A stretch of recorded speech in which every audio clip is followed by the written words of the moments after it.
অত্যন্ত বুদ্ধিমান এই প্রাণীটি কখনোই তার স্ত্রী ছাড়া অন্য কোনো মহিলার দিকে তাকায় না। আবার তুর্কিরা তাদের সন্তানদেরকে সিংহভাগের পরিবর্তে এই বুদ্ধিমান প্রাণী নেকড়ের সাথে তুলনা করে থাকে। তবে এই প্রাণীটিকে পোষ মানানো নাকি অসম্ভব। মানুষ নাকি আজও তার গলায় বেল্ট পরাতে পারেনি। আসলেই কি তাই? বিড়াল থেকে বাঘ, বনের প্রায় সব প্রাণীকেই মানুষ পোষ মানাতে পেরেছে। বাংলাদেশের ঘরে ঘরে বিড়াল কুকুরকে পোষ্য হিসেবে দেখাও যায়। তবে মধ্যপ্রাচ্যের মানুষ হিংস্র রয়্যাল বেঙ্গল টাইগার, সিংহ, এমনকি চিতাবাঘকেও বেঁধে রাখে বাড়ির আঙিনায়। তবে কখনো কি শুনেছেন নেকড়ে মানুষের পোষ মেনেছে? হয়তো বেশিরভাগেরই উত্তর হবে না।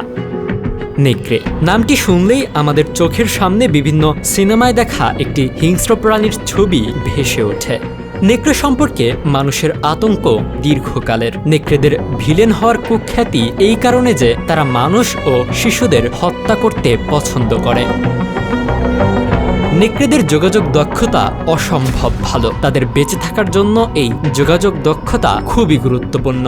নেকড়েরা চিৎকার করে যোগাযোগ করে। নেকড়েদের একটি দল যখন চিৎকার করে তখন 10 মাইল দূর থেকে শোনা যায়। তাদের চিৎকারের মানে হলো অন্য দলকে ডাকা বা বিপদ নিয়ে সতর্কতা।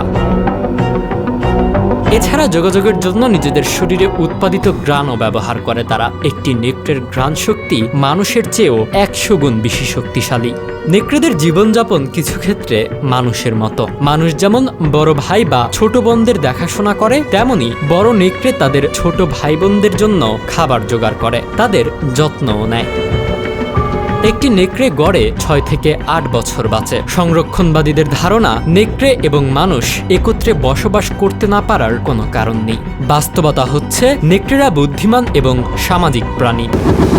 আমাদের ভিডিওগুলো ঢাকা থেকে দেখছেন ফজলে রাব্বি, মোহাম্মদ শরীফুল ইসলাম মন দেখছেন কুমিল্লা থেকে, নরসিংদী থেকে দেখছেন ফেরদৌস আহমেদ সাগর, কিশোরগঞ্জ থেকে দেখছেন মেহেদি হাসান এবং মোহাম্মদ মোবারক হোসেন আরমান দেখছেন মালয়েশিয়া থেকে। আপনি কোথা থেকে দেখছেন তা জানিয়ে দিন কমেন্ট বক্সে। যখন কোনো নেকড়ে খেলতে চায় তখন তার শরীরটি ধনুকের মতো করে ফেলে, এভাবে সে তার আনন্দ প্রকাশ করে। কিন্তু যখন সে রাগান্বিত হয় তখন কপাল চাপড়ায় বা গর্জন করে। একটি নেকড়ের শরীরী ভাষা অনেকটা কুকুরের মতো। অবশ্য নেকড়ে এবং কুকুর ঘনিষ্ঠভাবে সম্পর্কিত এবং তাদের যোগাযোগের প্রক্রিয়া প্রায় একই রকম।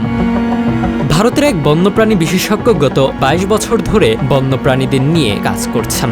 তাকে বহুবার বিপজ্জনক প্রাণীর মুখোমুখি হতে হয়েছে, কিন্তু প্রতিবারই কোনো না কোনোভাবে প্রাণ রক্ষা পেয়েছে। বন্যপ্রাণী বিশেষজ্ঞরা প্রাণীদের যে দলটিকে সবচেয়ে বিপজ্জনক বলে মনে করেন তা হলো নেকড়ে। কারণ একটি প্রাপ্তবয়স্ক নেকড়ের 42টি দাঁত থাকে, যা এতটাই শক্তিশালী যে তারা সহজেই বড় হাড় চিবিয়ে খেতে পারে।